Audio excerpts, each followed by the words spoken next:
It starts with something simple, a normal question about family, but then it turns into chaos almost instantly.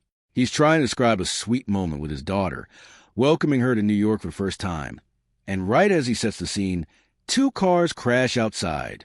The way he tells it isn't dramatic. It's almost awkwardly calm, like he didn't even process it properly. And that's where it gets interesting, because instead of fixing the story or making it sound better, he just leaves it messy. And somehow that makes it funnier.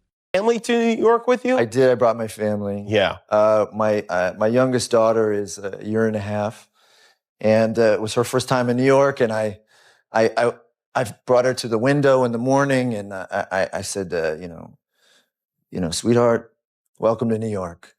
And two cars went smash.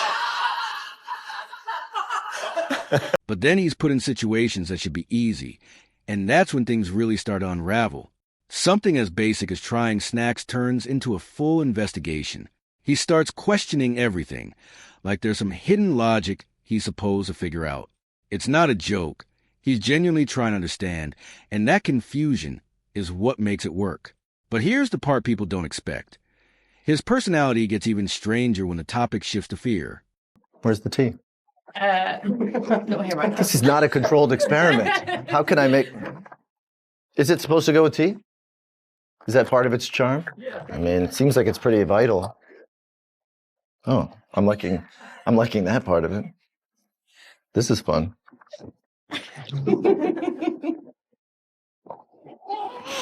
Mm-hmm.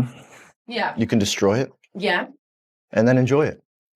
If you owned a boat, what name would you choose for it? The SS Nausea. You get seasick? Not a fan. Oh, okay. Most celebrities give safe answers, maybe heights or something dramatic. He goes in a completely different direction. Loose hair, just one strand drifting too close, is enough to make him uncomfortable. It sounds ridiculous at first, but the way he explains it makes it feel real, like he's genuinely thinking through the scenario in real time. And that unpredictability keeps building, especially when the conversation moves into how he lives as a celebrity. Strangest thing you're afraid of? Loose hair. Loose hair. Yeah, just like just one. Like somewhere, Yeah, like you have beautiful hair, but if just one of those were to just wander over here, it would give me pause. Because while others focus on status, expensive clothes, and image, he casually admits he wears free suits just because they're free. No hesitation. No attempt to make it sound impressive. It's almost the opposite of what you'd expect. And that's where it gets messy. When he's around bigger personalities, the contrast becomes even clearer. Suit from a movie, or did you actually buy that one? No, this is free. That's why I want to wear it. Yeah. And She said that she sweats a lot when she dances, and so she was sweating on you a lot. Was that a problem? I don't know about the sweating, Really? but You didn't know yeah. She was wearing a lot of layers. I don't know if that was contributing to the problem or if that's because of it. It's hard to know. It's a chicken or the egg thing, I guess. He claims that he didn't notice any sweat. He's a liar, but I'm... Standing next to legends known for roasting people, he doesn't try to match their energy. He walks into it already nervous, unsure how it's going to go. And when the joke lands on him, he doesn't deflect it. He just absorbs it. And then, in another moment, when asked a deeper question, instead of forcing an answer, he admits he's had too much champagne to even respond. No performance, no recovery, just honesty. But it doesn't stop there. Don, even if he's not nice to you, it's great, right? I mean, It's the best. I was so nervous. I walked up to him. I said, Don, I'm Ryan. And he went, what do you want me to do? Get up and shoot a rocket out of my pants. How love in present day and their feelings might be changing and affected, and the whole love fantasy that your film presents, given all the social media, given the instant gratification that we can get through many different social apps. Do you think that the love fantasy is really offended in the end? I've had too much champagne to answer that question. Emma? Because sometimes everything breaks completely. There are moments where you just can't hold it together, laughing in a way that doesn't stop when it's supposed to. One of the most unexpected was when he found out someone had been making dish towels with his face on them.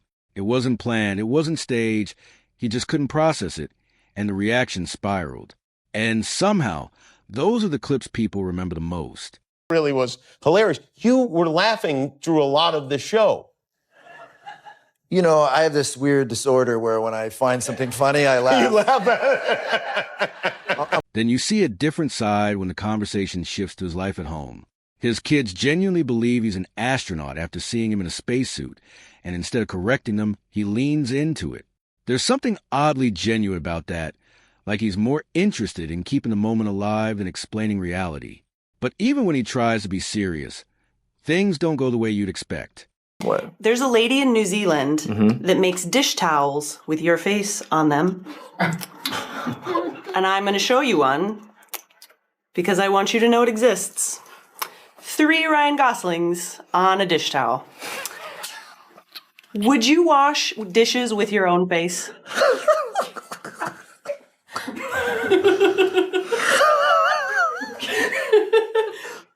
And I just had this in my house. This is a thing that exists. He struggles with simple words, pauses mid-sentence, even writes things down just to avoid getting them wrong. Conversations that you feel structured slowly drift into randomness, like when a deep discussion about space suddenly turns into talking about bathrooms. It's unpredictable, slightly chaotic, but never boring. And that's what keeps people watching. So are they excited? They're super, super excited. We'll be watching Frozen 2 another 619 days. Yeah, fun. I can't wait. Sounds Thank like goodness there's a second one, right? Yeah. By the time you reach the end, it's clear this isn't some calculated persona. There's no confirmed strategy, no polished image, just a pattern of moments that feel real even when they're awkward. And in an industry built on perfection, that might be the most unusual thing of all. Get to see you in the astronauts. Do you call it an outfit, or what do they call it? You don't call it an outfit. You don't, no. In the astronauts, what do you call it? Is it a uniform? Spacesuit. Spacesuit. Oh, yeah. Well, that makes sense. Yeah. Yeah. Did they get to see you in the spacesuit? They did. They came to set, and they happened to. Well, they came on this day where I was shooting a launch scene, so I was in the spacesuit and pretending to launch. And, I think they think I'm an astronaut. Do you do anything to dissuade them from thinking you're an astronaut? My oldest said the other day, she pointed to the moon. She was like, "That's where you work, right?" Ryder's creepy security goon just called me about Dressler, the military tech advisor from Annihilation of Valor. Hold on a second. Say, let me do it again. Yeah. Hold on a second. Dressler, hold on. Dressler. Hold on. No, hold on. I want to say something. Dressler, the military tech advisor from Annihilation of Valor. We're going to talk about the movie specifically in a minute, but you were at the Kennedy Space Center last week. Yeah. What do you do? What are you doing when you're there? Are you doing press? Are you talking to people? You looking at stuff? There's looking at stuff. There's talking to people. We had an amazing opportunity to talk to an astronaut on the space station. That's cool. Yes. You spoke the video chat? It starts with something simple, a normal question about family, but then it turns into chaos almost instantly. He's trying to describe a sweet moment with his daughter, welcoming her to New York for the first time. And right as he sets the scene, 2 cars crash outside. The way he tells it isn't dramatic. It's almost awkwardly calm, like he didn't even process it properly. And that's where it gets interesting, because instead of fixing the story or making it sound better, he just leaves it messy. And somehow that makes it funnier. Your video chat thing, or? Yes. Yeah. Yeah. How did that go? Drew Fustel. Oh, you had his name tattooed on your body? I just... Oh, you wrote it with it. I wrote it, but I didn't want to get it wrong. Anyway, it's very... But then he's put in situations that should be easy, and that's when things really start to unravel. Something as basic as trying snacks turns into a full investigation. He starts questioning everything, like there's some hidden logic he's supposed to figure out. It's not a joke. He's genuinely trying to understand, and that confusion is what makes it work. But here's the part people don't expect. His personality gets even stranger when the topic shifts to fear. 9 spacewalks. And Okay. I was asking what those are like. Wow. He said it's just incredible when you're out there and you see the Earth just floating and the vastness of space, and you realize that, we just feel so alone in the universe, and we're just so lucky to have each other.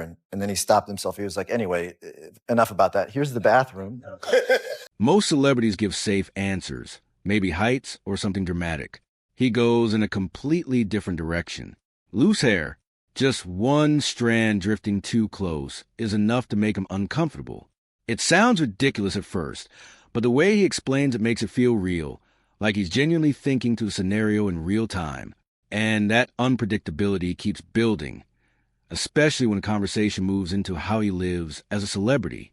In the bathroom. I don't know, but it's like if you go online and you look up like space station stuff, it's just always, they're always showing you the bathroom. And I think it might be one of the number one questions that people get, that they get. Yeah. I think they think that that's all you want to know about. But did you want to know about it? No. Was it notable in any way, the bathroom? I just tuned that part out, honestly. You did, I heard like something about a number 2 tube, and I was like, no. Played Neil Armstrong in this film, First Man. Yes. And Flight was, Neil was flying before he could drive, so it felt like something I should learn how to do. Right. And if I'm honest, I thought you always hear about celebrities flying, so I thought, how hard could it be? If celebrities can do it. Celebrities are doing it, it's got to be, it's very hard. Yeah. No, yeah. So you learned on like a small, like a twin engine thing? Yeah, like a Cessna, and it was, they asked me to take it into a stall, like a self-imposed stall. And I thought, you know what else is stalled? My interest in flying. Let's go. I don't want to out my mom like this. I will tell a funny story about that picture, though, which is that my mom was convinced that year by her friend that beehives were going to be all the rage.